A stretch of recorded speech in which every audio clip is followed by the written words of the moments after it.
Reka mbasuze nizira ko mumeze fresh cyane nk'ibisanzwe. Nge ni Jimmy Pro hano ni muri Level 9 Records. Reka mbaye ikaze nizira ko aho muri mudukurikiye mumeze neza kandi nabyo mbifuriza. Uyu munsi tuje kuvuga ku ndirimbo yitwa Ni Muberwe Bakobwa. Ni indirimbo y'ibihanganje, ni indirimbo bafatanyije na Knowless Butera. Mumaze kwanza mwumve gato, hanyuma turagaruka tureba neza iyi ndirimbo ubundi byagenze gute, yakozwe gute kuva kuri A kugera kuri Z. Stand touch. Abisoni mwisura ye isoko igira isoko mwese musa ni wanyu. Mwabyumviro ni ibihanganje ni Butera Knowless mu majwi meza cyane mu mudiho mwiza wa Kinyarwanda, mu ndirimbo nziza cyane Ni Muberwe Bakobwa. Ni indirimbo kandi abantu benshi muzi, ni indirimbo imaze imyaka myinshi irimbwa n'abantu batandukanye, ariko ibihanganye natwe twifuje kwisubiramo. Ushobora kubaza uti indirimbo ibyayo bihagaze gute? Ndagira nkubwire ko indirimbo ubundi yakorewe rimwe na Ngwino Mama, ariko duhitamo gushyira hanze kwanza Ngwino Mama, hanyuma kuri inshuro tukatugarutse na Ni Muberwe Bakobwa. Nge rero kubereka no muri rusange uko iyi ndirimbo twayikoze muri studio. Indirimbo ni indirimbo yafashe akazi kenshi cyane, bitewe no ko nkuko mubyumva irimo ibicurangisho byinshi, irimo amajwi menshi cyane ko ibinshi tukunda kubikora live, nta bintu bidasanzwe muri buze kumva mo byacuranzwe kuri piano, ahubwo byinshi ni live. Twagiye rero mubane nanjye, niba kandi utarakora kuri subscribe, yaba ari kuri Level 9 Records cyangwa se ku bihanganje, ntabwo nzi icyo wabutegereje kuko wabucikanwa na byinshi. Niko ye haryo ukoze icyo umwami yagutumye wabiki. Twagiye Voila, murabona ko noneho twinjiye mu cyo bita uruganda nyirizina. Izi ni tracks cyangwa se pistes ziba zigize projet. Hari ibyo nabanje gukombininga kubera ko indirimbo ari ifite tracks zigera nko mu 150 ahanini, ariko reka duhere kuri imwe dutewe nuko twagiye dutangira indirimbo. Ubusanzwe nkuko nabibabwiye, iyo ntangira indirimbo mpera wenda ku majwi. Niba tuvuge ari nka chorus, ngira umuhanzi nti ndirimbira chorus. Chorus rero yacu ni iyi.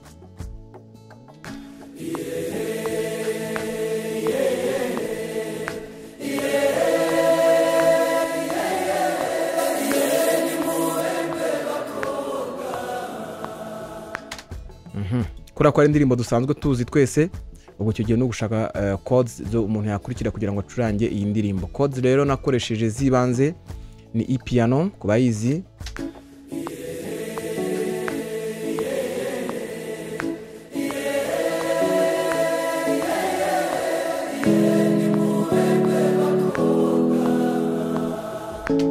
voilà. Tumaze gukora izo keys cyangwa se piano, twayizona ka pads,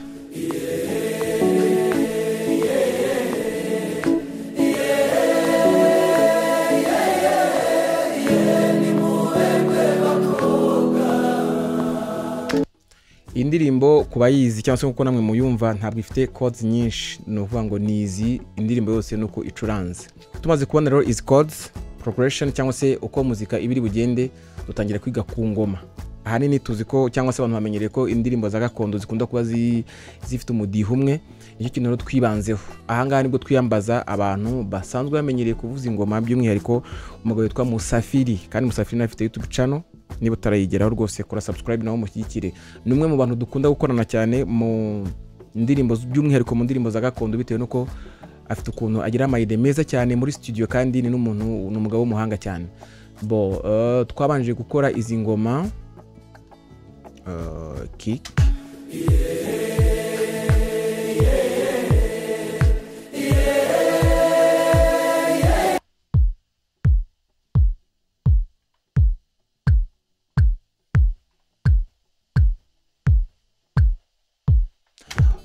nkuko muri kubibona izi track harimo iyitwa drums, harimo percussion cyangwa se percussions, ariko hari n'amashyi.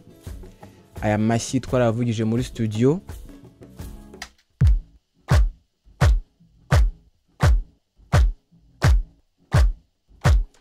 Dushyizeho na ya music.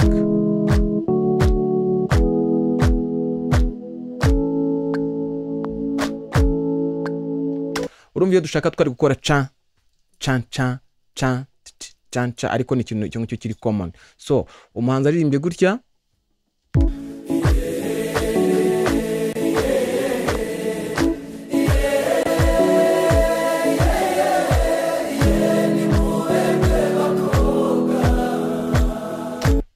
icyakurikiyeho no kubwo twari dufite Musafiri hafi aho ngaho abayicaye nawe kuri jembe sasa arangije aratuvugiriza percussion za mbere yazivugije gutya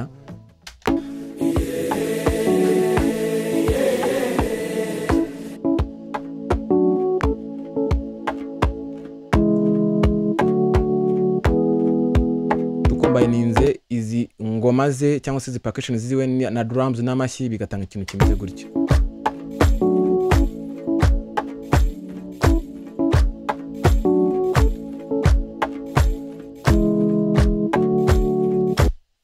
si ibyo gusa nyuma y'izi jembe urumva ko ari jembe imeze nk'igendana na kick yashyizemo n'utungutu twa congas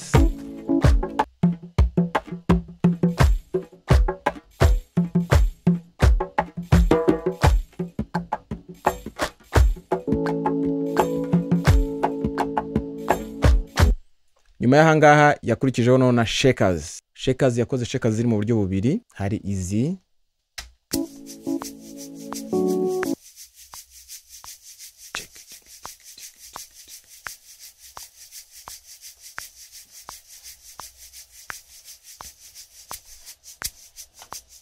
twagira muri chorus akongeramo n'izindi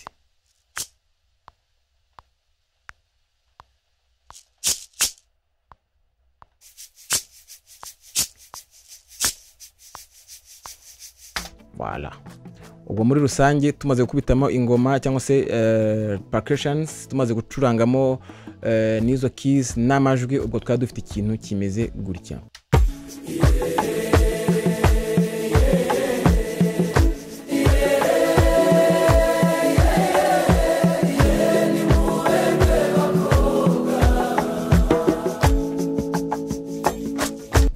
icyakurikiyeho nta kindi nabanje gucuranga guitar bass kuri piano gusa kugira ngo tubone uko turirimba dushyiramo bitero mwumva muri indirimbo and then twahamagaye umubasist ni bassiste witwa Gratuit abakunda gukurikira video zanjye mwarayibonye ko umuntu nkunda gukoresha cyane by'umwihariko iyo turi mu njyana ya gakondo rero Gratuit akimara kuza yahise dukorera umuti umeze gutya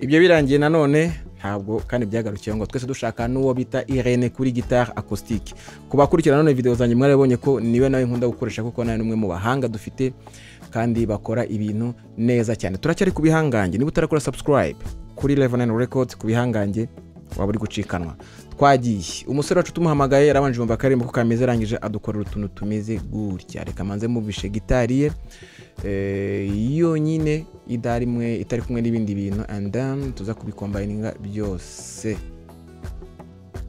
okay voilà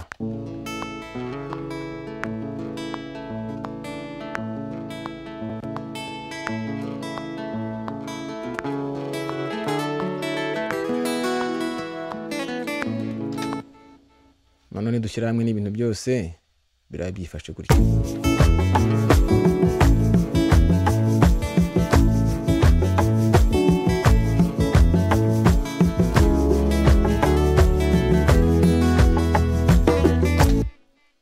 kugeza murumva ko indirimbo yuzuye neza mwakwibaza muti rero ibindi byakurikiyeho ni iki iyo tumaze kubona kamelody kameze gutya tumaze kubona uducurangisho tumeze fresh kiba gisigaye no kongera gusubiramo kuririmba neza cyane twahereye ku musore witwa Makemi numwe mu basore warizwa mu bihangange yarabanje dukubitira igitero cya mbere akiririmba neza agira atya reka twumve ijwi rye ni muberwe bakobwa ni mukeshi gitaramo ihe muhimbaza babarora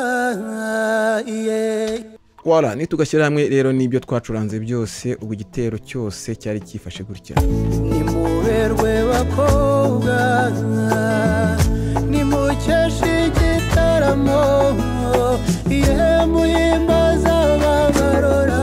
demokarasi.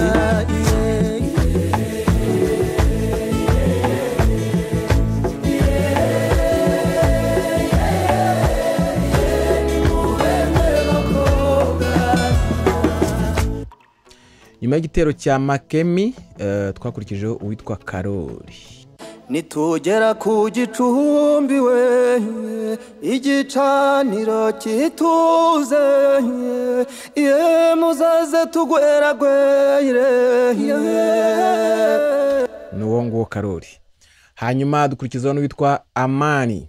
Icara duca imanza urwango turuca icyuho iyo turangije duca imanzi.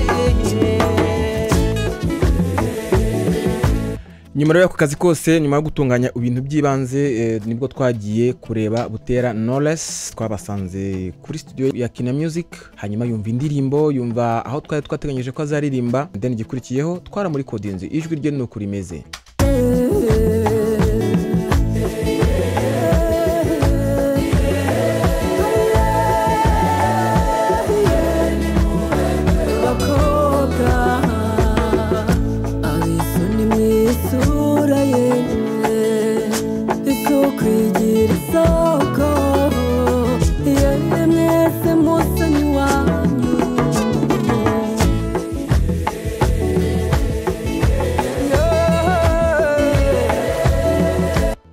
Muri make iyi ndirimbo ni nkaho yari irangiye.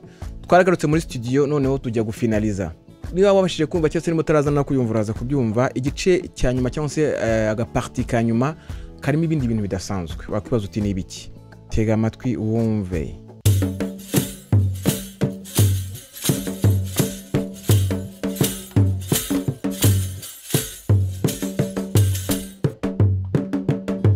Izi ni ingoma za live, ingoma tumenyereye za Kinyarwanda. Tukaba twarazivugirijwe nanone na Musafiri. Musafiri kabisa ni umuhanga cyane.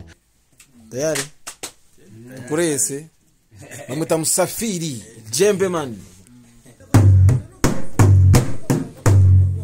Subiramo 1 2 go.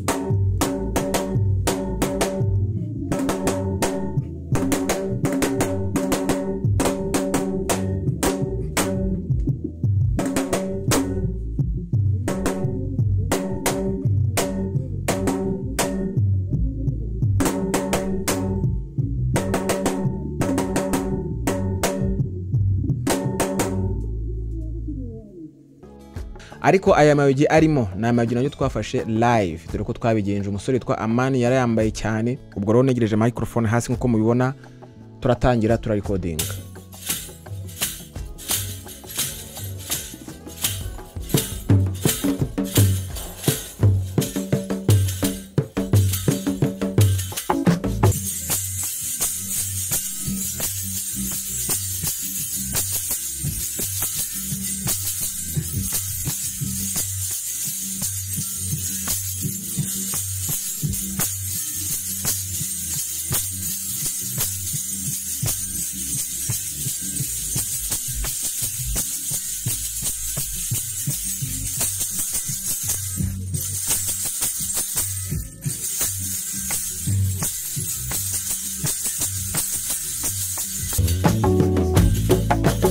Uraseruke neza mama Butera bw'u Rwanda.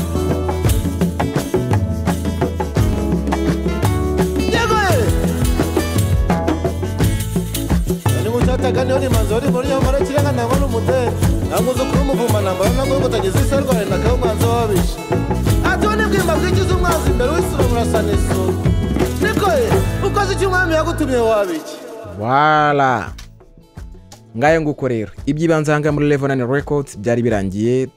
Turangije dufata project tuyishyira umusaza twubaha twese kandi nanjye ndamwubaha cyane, ni Bob Pro.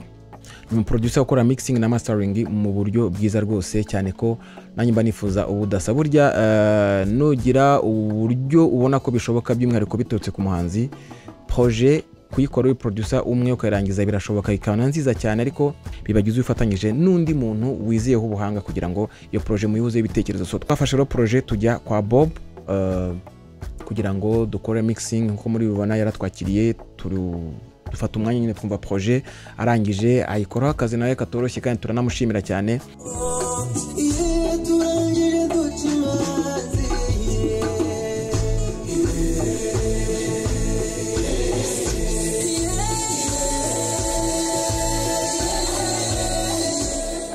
Hanyuma result yaje imeze uko indirimbo muyumva, ku indirimbo muyibona. Ngayo nguko rero nuko twakoze iyi ndirimbo Muberwe Bakobwa ya Ibihangange ndetse na Butera Knowless. Niba utarayumva fata kanya uyumve, hanyuma ngiye cyo ndibuguhe ni instrumental, ahanga ndaguha link uyikoreho kugira ngo uze kumva nushaka kujyumva. And then niba utaradukurikira kandi kuri Level Records Ibihangange waba uri gucikwa ndakurahiye. Aba basore rwose Ibihangange barimo rakora akazi neza cyane. Twese dufatanyije nk'abanyarwanda dukomeze dushyigikire muzika yabo, dukomeze tubabe hafi mu nama no mu bitekerezo, and then muzika yacu ikomeze igere iyo Stand Touch. Nge ni Jimmy Pro, ndabakunda, turi kumwe.